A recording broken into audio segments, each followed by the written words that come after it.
오늘부터 예레미야 애가 이제 말씀을 보게 됩니다. 예레미야 애가는 이스라엘의 멸망과 또 성전의 파괴를 기억한 그 슬픔의 말씀입니다. 그러니까 예레미야 애가는 시의 형태로 기록된 그런 말씀입니다. 그러니까 예레미야 애가가 시로 이렇게 돼 있어요. 이 예레미야 애가의 시대는 언제쯤일까? 이 시대는 이스라엘의 멸망과 성전의 파괴, 그리고 70년 그 포로 생활 가운데 쓰여진 그런 말씀이고, 저자는 예레미야다라고 하는 것이 이제 일반적인 용어입니다. 예레미야 애가인데 앞으로 애가라고 할 텐데요. 애가는 총 5장으로 기록되어 있습니다. 네, 총 5장으로 되어 있던 이 애가는 여러분 살펴보시면 알겠지만 3장을 제외하고는 전부 다 22절로 되어 있습니다. 22절로 되어 있고 그 22절은 전부 다 히브리 알파벳 순서로 되어져 있습니다. 예를 들면 제가 여러분에게 보낸 전체 카톡에도 히브리어 알파벳을 보냈습니다. 알렙, 베트, 기멧, 알렙, 해, 바브, 자인, 헤트, 테트, 요드, 카프, 라메드, 멘, 눈, 사메크, 이런 한 번도 보지 못한 분도 있겠지만은 또 보는 분도 있으리라 생각합니다. 이렇게 이제 이러한 게 알파벳 순서대로 이 애가는 쓰여져 있습니다. 1절이 알렙으로 시작하고 2절이 베트로 시작하고 이렇게 되어져 있는 겁니다. 이런 구조를 이제 주로 이제 이 아크로스틱 양식이라 이렇게 이제 표현합니다. 자음으로 되어진 구조들이다. 그래서 아크로스틱 양식. 이 아크로스틱 양식 구조가 되어지려면 정말로 잘 맞춰야 됩니다. 우리 마찬가지로 이렇게 다소 이게 앞에 말 따라서 우리가 하는 거 있잖아요. 그렇게 하듯이 이게 잘 맞춰져야 되고, 그러려면은 시가 아주 세밀하게 잘 쓰여져야 되는 거죠. 그 의미와 함께 아주 세밀하게 잘 쓰여져야 된다, 이렇게 생각을 합니다. 여러분 이제 애가를 이제 읽거나 애가를 들을 때 이 구조를 생각하면 되는 거예요. 1절은 알렙으로 생각하고 2절은 베트로 시작되는 이 구조로 본문이 쫙 기록되어져 있다라고 이제 생각하는 것이 참 좋습니다. 왜냐하면 시편을 보게 되면 이러한 구조로 되어진 시편들이 종종 있습니다. 예를 들면 시편 110편 같은 거는 1절, 2절로 되지 않지만 한 시마다 이렇게 알파벳 순서대로 이제 시가 되어져 있고, 또 시편 34편 같은 경우는 이제 그런 구조로 이제 되어 있는 것을 이제 보게 됩니다. 22절로 되어져 있다라는 거죠. 3장도 보게 되면 1절, 2절은 아니지만 여전히 알파벳 순서대로 3장 전체가 기록되어져 있는 것도 이제 보게 되는 것입니다. 그래서 이 구조를 잘 하고 여러분 한번 시간이 날 때마다 이게 히브리 알파벳 이렇게 쭉 읽으면은 또 재밌지 않을까 생각합니다. 이스라엘이 멸망되고 성전이 파괴되고 이스라엘 백성들은 먼 나라 바벨론으로 이제 끌려갑니다. 이스라엘에는 가난하고 힘없는 이들만 남습니다. 대부분의 이제 이스라엘 사람들이 바벨론에서 이제 한 세대를 살아야 됩니다. 70년이니까 거의 한 세대라고 할 수가 있습니다. 저 뒤에 창문 좀 닫아주시겠어요? 밖에. 그러니까 이들이 고난의 시간을 견딜 수 있었던 것은 어디에 있었는가? 그것은 바로 율법과 예언의 말씀을 듣고 기억하는 일이었습니다. 그렇죠? 그러니까 70년 동안 정말 이 포로로 잡혀간 이들이 그 고난의 시간을 견딜 수 있는 그 힘이 어디 있었는가? 그것은 늘 말씀을 듣고 예언으로 주신 그 약속의 말씀을 기억하는 겁니다. 어디서 이걸 듣습니까? 회당에서 듣는 거예요. 그러니까 회당에서 이 말씀을 계속해서 반복하여 전해줍니다. 모세의 오경이 반복되어 증거되어지고 선지자의 예언의 말씀이 계속해서 증거되어지므로 그 고난과 환난과 온갖 이방의 문화의 유혹 속에서 이스라엘이 신앙을 지키고 자신의 정체성을 유지할 수 있게 된 것입니다. 그러니까 한 번 정도 모여가지고는 안 되는 겁니다.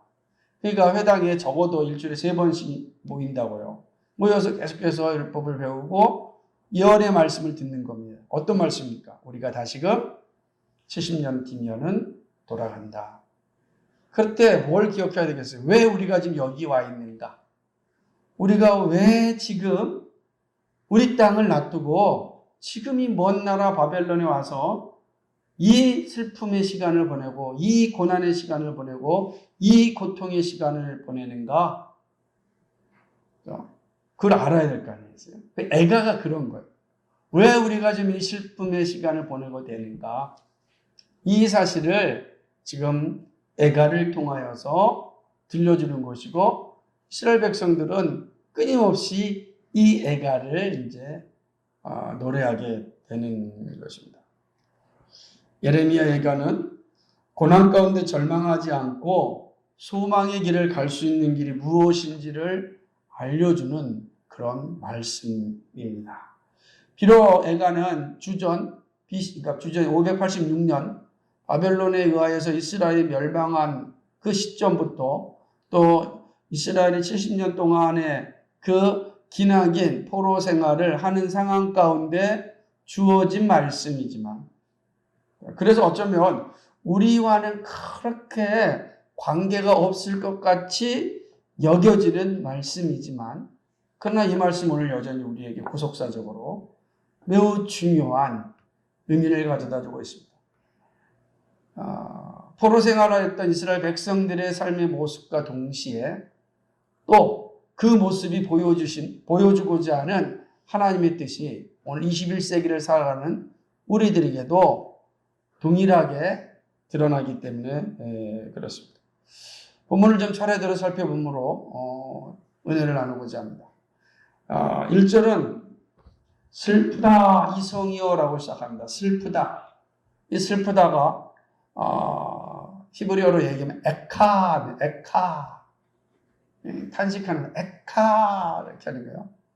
그러니까 슬프다 이성이여 할 때 이 성은 예루살렘 성을 얘기하는 거예요. 지금 시기 때문에 대부분 의인법이든지 은유법이든지 이런 어떤 문법적인 요소들이 계속해서 가미되어서 비유법으로 나타나고 있는 것입니다. 그래서 오늘 우리가 이 애가를 볼 때는 비유법이 많이 작용되어 있는 것을 보게 될 것입니다. 그러니까 이스라엘을 예루살렘 성이 뭐 슬퍼요?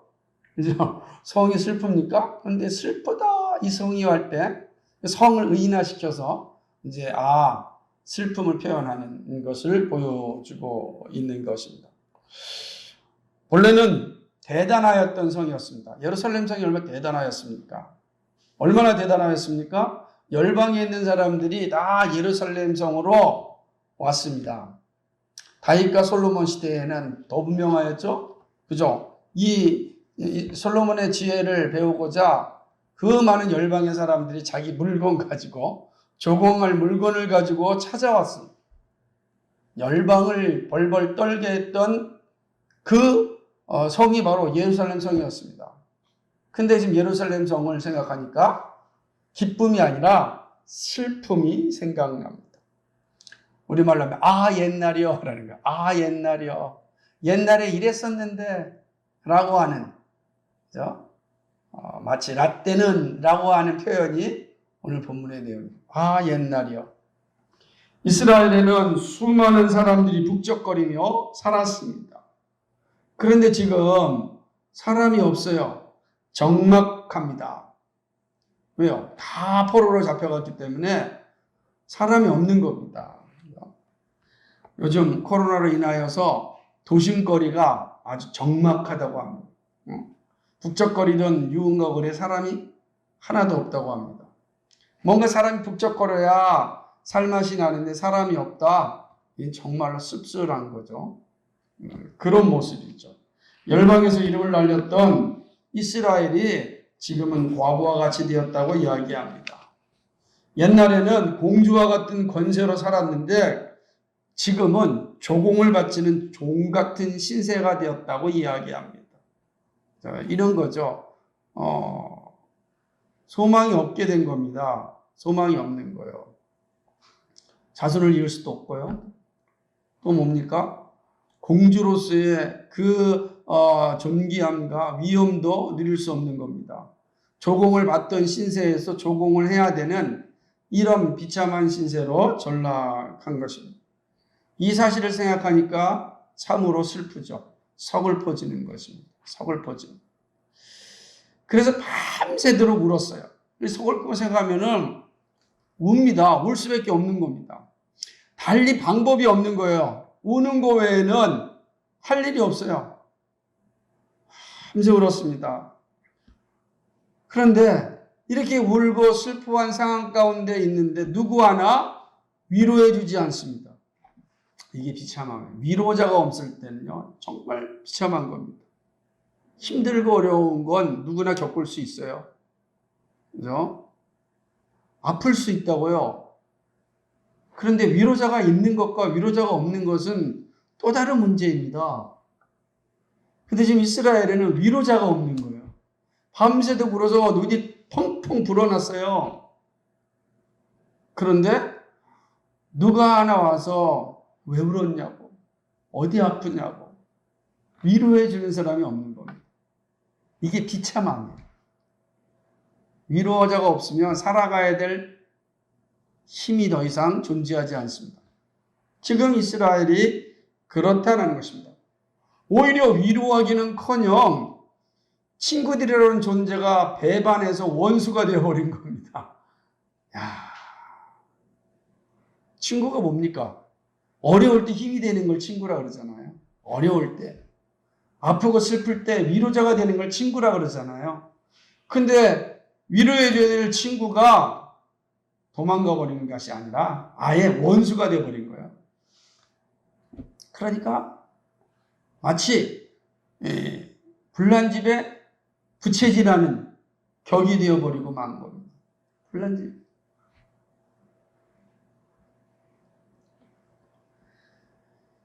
비참한 상태가 어떠합니까? 이 이스라엘은요, 전쟁으로 인하여 말할 수 없는 고난을 당하였습니다. 그리고 전쟁에 패하여 온 이스라엘이 다 포로가 되어 잡혀갔습니다. 포로가 되어 잡혀간 생활 가운데 무슨 기쁨이 있고 평화가 있겠습니까? 그래서 그 길을 피하려고, 이 포로로 잡혀가는 길을 피하려고 도망갔지만 결국은 원수들에 의하여 다시 잡혀서 다시 끌려갑니다. 그러니 더 비참한 거예요. 도망가려다가 잡히면 배나 더 큰 고통을 당하는 겁니다. 이스라엘 그런 상황이 온 거예요. 슬프다라고. 단지 친구가 원수가 될 뿐만 아니라 내 안에 있는 평화가 사라지고 만 것입니다. 4절은요. 이스라엘의 모습이 얼마나 처참한지를 이제 알려줍니다. 이러한 슬픈 상황에 있는 이스라엘이 얼마나 처참한가, 예루살렘이 얼마나 처참한가 분명히 보여주는데, 시온의 도로, 즉 예루살렘의 길이 쓸쓸해졌다입니다. 이미 앞에 말씀하셨던 것처럼 북적거리던 이스라엘이 어떻게 된 것입니까? 적막하여졌다 그랬잖아요. 이 표현을 4절에서 다시 한번 강조합니다. 원래 예루살렘에는 절기 때만 되면은 수없이 많은 사람들이 와가지고서 그들한테 북적북적 거린 거야. 수없이 많은 사람이 와가지고 북적북적 거렸던 것이 바로 예루살렘이었어요. 그런데 절기가 됐는데 사람이 없어요. 주일날 예배를 드려야 되는데 예배당에 사람이 없어요. 얼마나 씁쓸하겠습니까? 얼마나 이게 참 비참한 일이겠습니까? 하나님을 찬양하고 예배해야 되는 그 공간에 침묵만 남아있습니다. 고요함만 있습니다. 이게 지금 예루살렘의 상황인 것입니다. 그러니 사람이 없으니 제사도 드릴 수 없어요. 예배도 드릴 수 없잖아요. 예배를 드리지 않으니까 누가 가장 슬프겠습니까? 예배를 집례해야 될 제사장들이 슬픕니다. 참해지는 것이죠. 참으로 예루살렘이 처량하게 된 거야. 멋지게 세워진 제단이 있고 멋지게 세워진 교회가 있는데 사람이 없어요. 오늘 그나마 몇 사람이라도 있으니까 힘이라도 나죠. 일까지 막힌다고 한번 생각해 보십시오. 얼마나 처량할까요? 지금 예루살렘이 이런 모습입니다. 그런데 대적들은 오히려 번영합니다. 5절을 보니까 대적들은 오히려 막 크게 되는 거예요. 지금 하나님의 성전은 망하고 있는데 대적들은 막 신이 나서 번창하고 있는 모습을 보입니다. 이걸 더 비참한 거예요. 교회는 텅텅 비어가는데 교회 밖에서는 흥청망청하고 신나고 잘되고 예수 안 믿는 사람들은 더 잘되고 있고 하나님을 떠난 자들이 더 잘 살고 있으면 그것을 보는 우리들은 어떻겠습니까? 정말 비참해지는 거죠. 점점 교회는 줄어드는데 세상은 더 화려해지는 상황인데 그것을 바라보고 있는 제사장. 정말 슬프다는 표현이 저절로 나오는 거죠. 왜 이렇게 되었습니까? 이렇게 된 이유는 다른 데 문제가 있지 않았습니다. 이방인들의 문제가 아니었습니다. 이스라엘의 문제였습니다. 이스라엘이 범한 죄 때문입니다. 그 죄로 인하여 예루살렘은 텅텅 비었고 예루살렘의 소망이라고 하는 자녀들까지 다 잡혀가 버리고 말았습니다. 이 말씀 한번 생각해 보세요. 지금 교회의 어른들은 사라질 수 있어요. 나이가 먹었으니까. 그런데 그 어른들이 소망을 갖는 것은 청년, 중고등부, 주일학교 애들 때문에 이 교회가 계속 유지될 거라고 하는 소망을 가지면서 살아가는 거예요. 그래서 자기의 남은 생에 얼마 남지 않은 남은 생애 동안 최선을 다해서 헌신하고 기도하고 섬기려고 하는 목숨을 바치는 거예요. 그런데 주일학교가 없어요. 중고등부도 없어요. 청년부도 없어요. 그럼 기성세대가 어디에 소망을 두겠습니까? 그런 사람 없어도 우리끼리 잘 먹고 잘 살자 하는 사람들은 다 거듭나지 못한 사람일 수 있는 겁니다. 그 얼마나 참 슬프고 처참한 일입니까? 안 그럴까요? 지금 그런 상황이에요. 대적들이 예루살렘 성에 있는 아이들을 다 잡아가 버렸습니다. 예루살렘의 다음 세대가 없어진 거예요. 그 어린아이들이 70년 동안 이방 문화 속에서 살아가는 겁니다.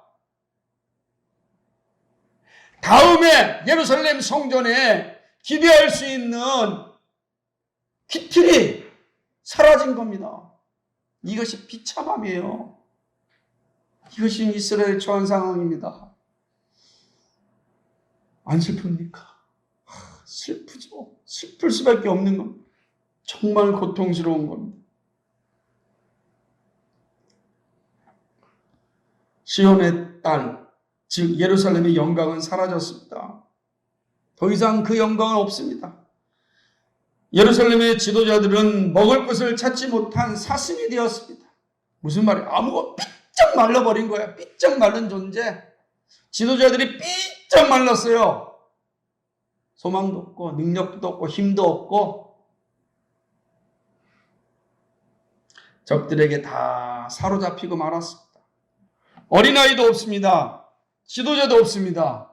소망이 선생도 없고 제자도 없어요.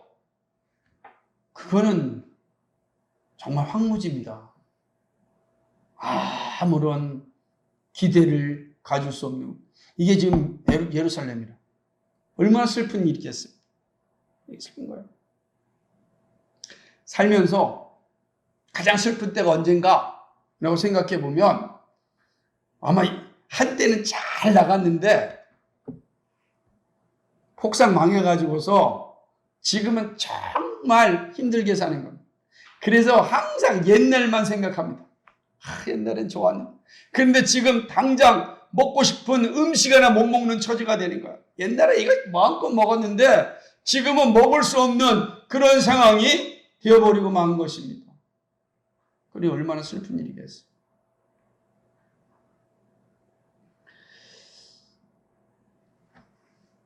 거기에 누구도 그 마음을 알아주고 또 사주는 사람이 없어요.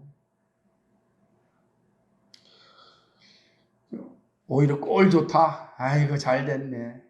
라고 비웃는 사람이 있을 뿐입니다. 그러니 얼마나 이게 참 치욕스럽고 고통스러운 일입니까?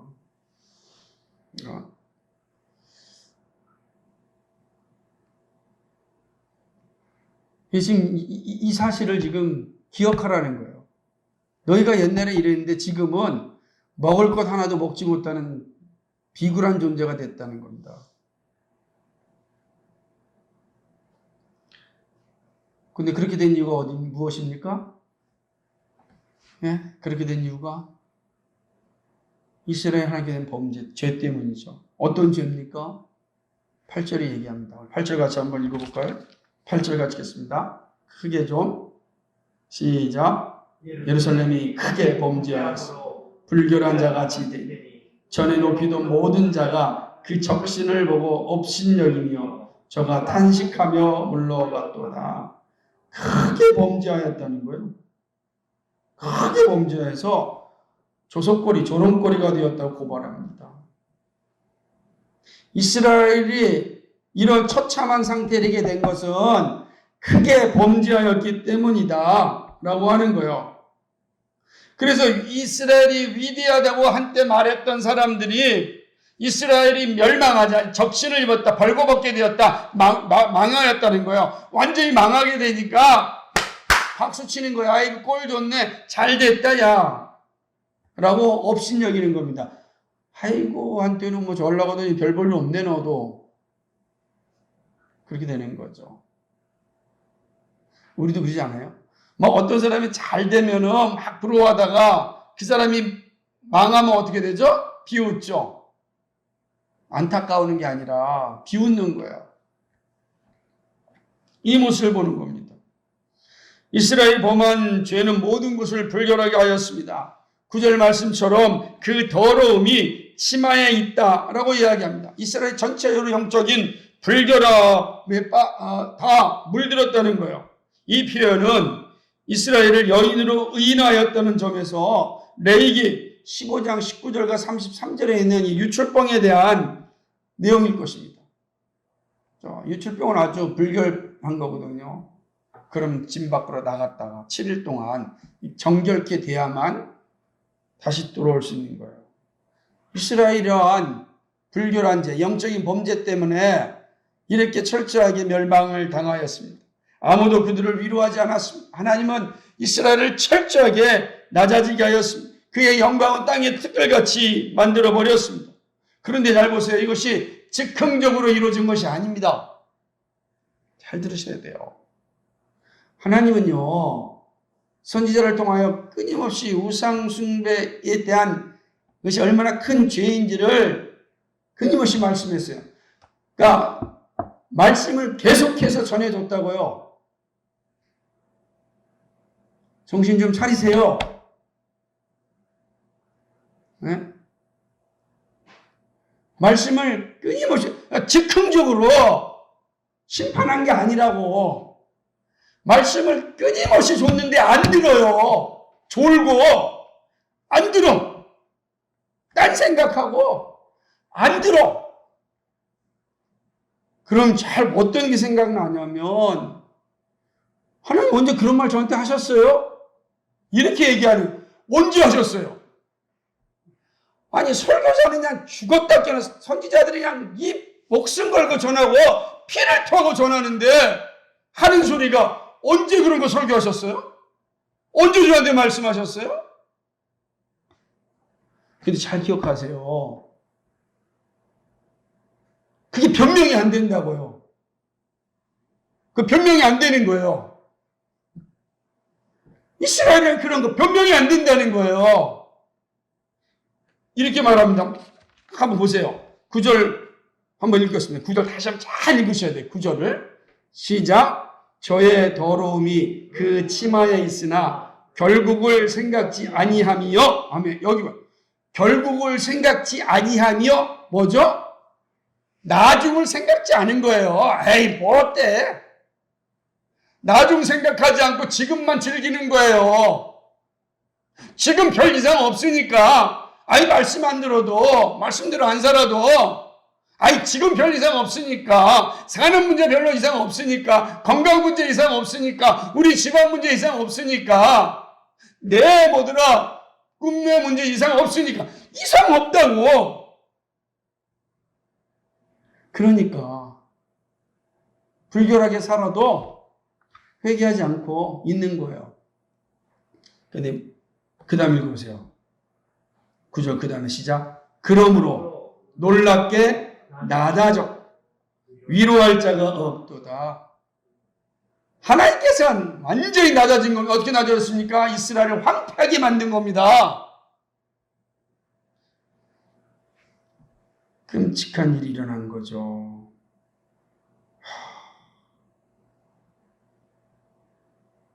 이스라엘 백성들이요, 먹을 게 없어가지고 폐물을 바꿔서 음식을 바꿔 먹는 일이 일어나요. 11절에 있는 것처럼. 너무너무 불쌍하죠. 너무너무 끔찍한 일입니다. 현재의 즐거움만 생각하였지 그 결과를 생각하지 않으므로 이들이 받을 심판에 위로자가 없다는 건 지극히 당연한 겁니다. 그러자 이제 이스라엘은 자신이 범한 죄에 대하여 인정하고 하나님께 도와달라고 탄원합니다.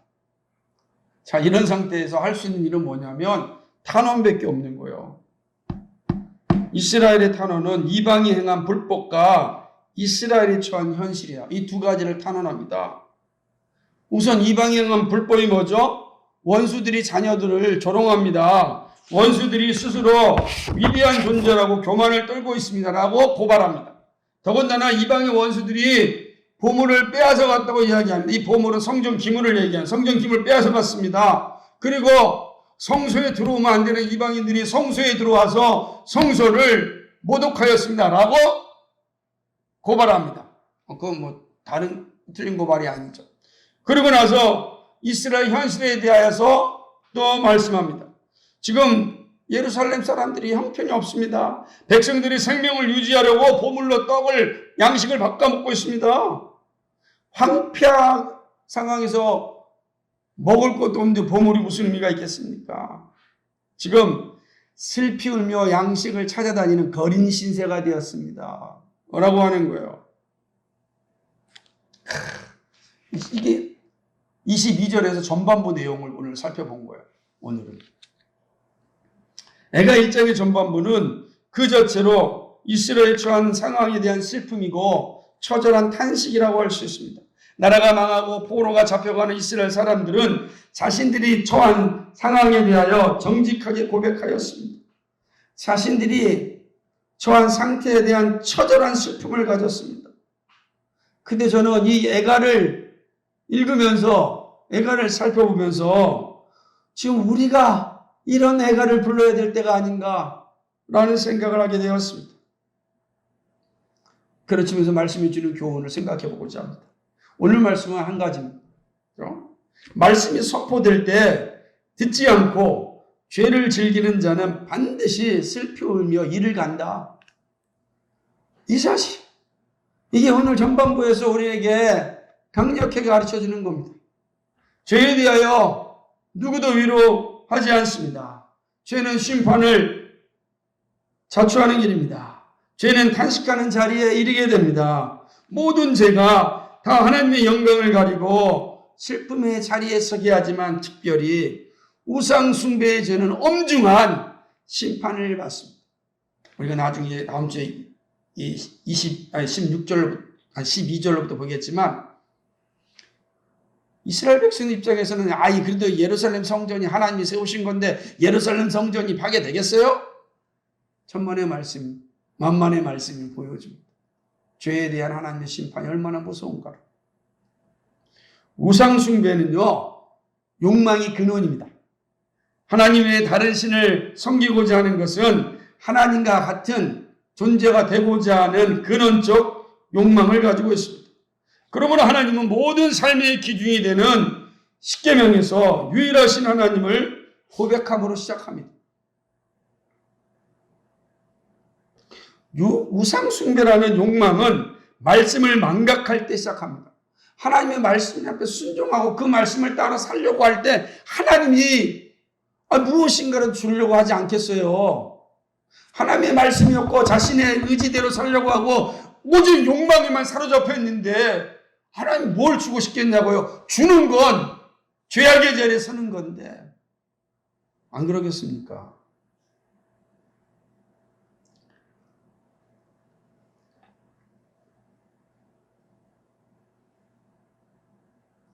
우상 숭배는요, 말씀을 망각할 때 시작됩니다. 말씀이 지배를 당하지 않으면 욕망이 우리를 지배합니다. 욕망의 지배를 당하면 말씀이 잘 들리지 않습니다. 말씀이 잘 들리지 않는 거예요. 그래서 욕망의 자리에서 나오지 못합니다. 욕망의 지배에 당하면 자신에게 유리한 말씀이 아니라면 듣지 않는 선별적 신앙이 됩니다. 이게 정말 무서운 거예요. 이런 거죠. 필요한 것은 듣고 부담스러운 것은 벗어던집니다. 필요한 것만 들어요. 부담스러운, 그럼 저한테 부담스럽고 저랑 별로 관심이 없습니다. 지금 내 삶의 문제가 이건데 무슨 지금 딴소리 하고 있어요? 무슨 지금 코끼리 뒷다리 만지고 있습니까? 이런 얘기 아니에요. 나에게 필요한 거 얘기해 주세요. 그럼 내가 듣겠습니다. 네? 안 그러겠어요? 내가 조인빈 자매한테 토익 잘 보는 법 가르치면 눈 번쩍 뜨고 들겠어요?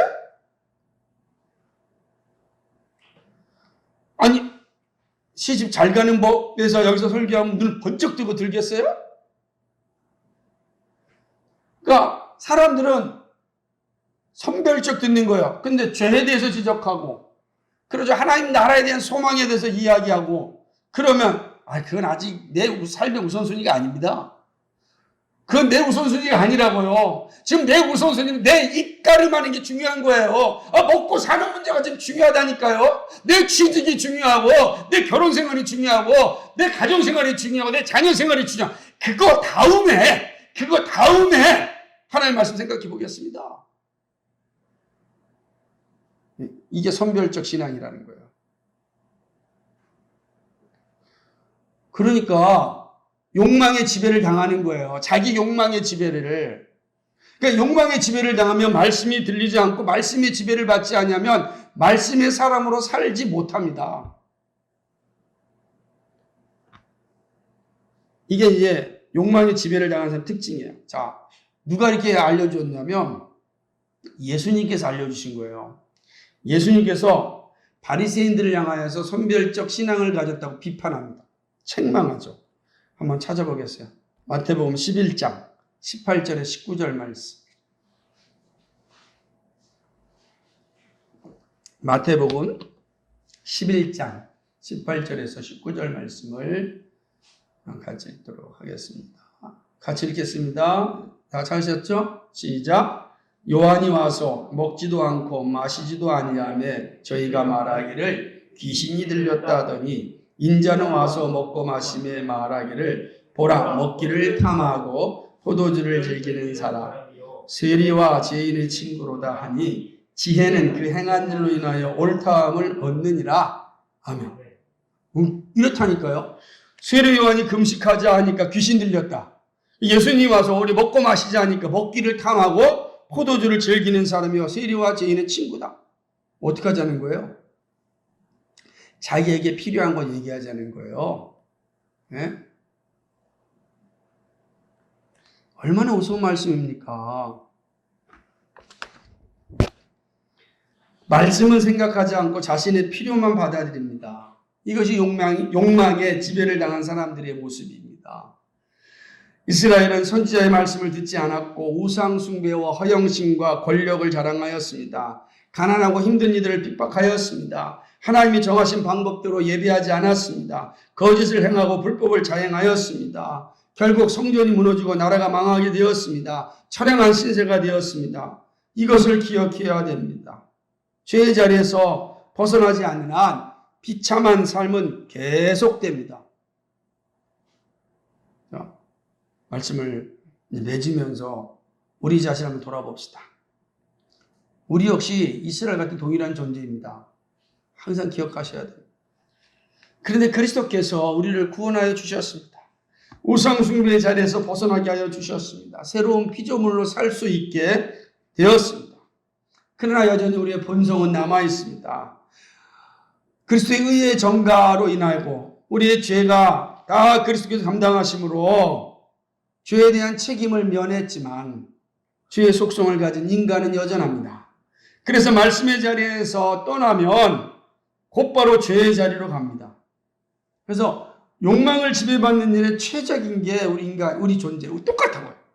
우리가 그리스도의 의로 말미암아 죄에 대한 책임을 변했어요. 그러나 여전히 죄의 속성을 가지고 있으니 이 문제와 싸우지 아니하면 시간만 되면 죄의 자리에 서는 거예요. 말씀을 듣고 믿음을 고백하고 기도하고 성령의 인도하심을 받는 일을 날마다 감당해야 됩니다. 여러분 생각해 보세요. 여러분 오늘 하루의 삶 한번 생각해 보세요. 여러분 어떻습니까? 오늘 여러분 하나님의 말씀을 들었습니까? 읽었습니까? 기도하였습니까? 예수님에 대한 분명한 고백을 행하였습니까? 성령님 도와달라고 간구하였습니까? 나에게, 내 가정에, 내 삶의 앞길에 성령님 도와달라고. 이것이요 슬픔의 길에 이르지 않는 길입니다. 우리도 다 슬픔의 자리에 설 수 있다고요. 누구도 예외가 없이. 근데 그때 슬퍼할 때 아무도 도와주지 않고 아무도 위로하지 않는다고요. 왜? 네가 그렇게 행하였으면서 뭘 위로받으려고 그래? 그거 어떻게 감당하겠어요? 그 길에 서지 않는 길은 말씀을 듣고 믿음을 고백하고 기도하고 성령님의 인도하심을 구하는 길입니다. 여러분, 우리 예수님은요, 우리를 한결같이 사랑하십니다. 우리와 함께 하시는 분입니다. 그렇게 우리는 주님께 더 가까이 나갈 수 있어야 합니다. 주님의 말씀은 선별적으로 듣는 것이 아니라 말씀이 전하는 대로 들을 수 있어야 됩니다. 그런 준비가 되어 있을 때 푯대를 향하여 달려갈 수 있습니다. 이 싸움에서 이기면 상상할 수 없는 하나님의 복이 우리에게 주어집니다. 이 욕망과의 싸움에서 이기면 하나님이 우리에게 합력하여 선을 이루시는 우리가 상상할 수 없는 은혜의 복이 주어지는 그 약속이잖아요. 제가 하는 말도 아니고 주님께서 그렇게 약속하셨잖아요.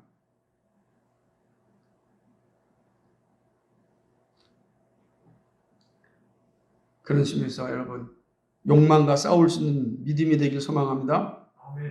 네, 슬픔과 통곡의 자리가 아니라 기쁨과 즐거움의 자리가 되기를, 그런 자리에 서기를 주님의 이름으로 간절히 축복합니다. 아멘. 기도합니다. 거룩하시고 자비하신 주님 고맙고 감사합니다. 우리에게 귀한 날을 허락하여 주셔서 하나님을 예배할 수 있도록 도와주니 감사합니다. 어렵고 힘든 시대를 살아갑니다. 하나님, 우리의 욕망을 자극하는 일들이 너무 많습니다. 우리가 믿음의 자리에 설 때 정말 우리는 하나님이 주시는 말씀을 그대로 들을 수 있도록 도와주옵소서. 나에게 필요한 것을 듣는 자가 아니라 복음을 듣게 해 주옵소서. 내 영혼을 살리는 말씀을 이미 선포될 때 아멘으로 받게 하여 주옵소서. 그리하여 심판의 자리에 서지 않게 하여 주옵소서. 하나님 아버지, 결과를 생각하며 오늘을 살아가는 저희들 되게 하여 주옵소서. 주님은 분명히 우리에게 말씀하셨습니다. 심판의 자리가 있을 것이고 그때 영광과 영원한 심판이 나눠질 것이다. 이 말씀 우리가 기억하며 오늘도 믿음의 길에 설 수 있도록 도와주옵소서. 예수 그리스도의 받들어 기도하옵나이다. 아멘.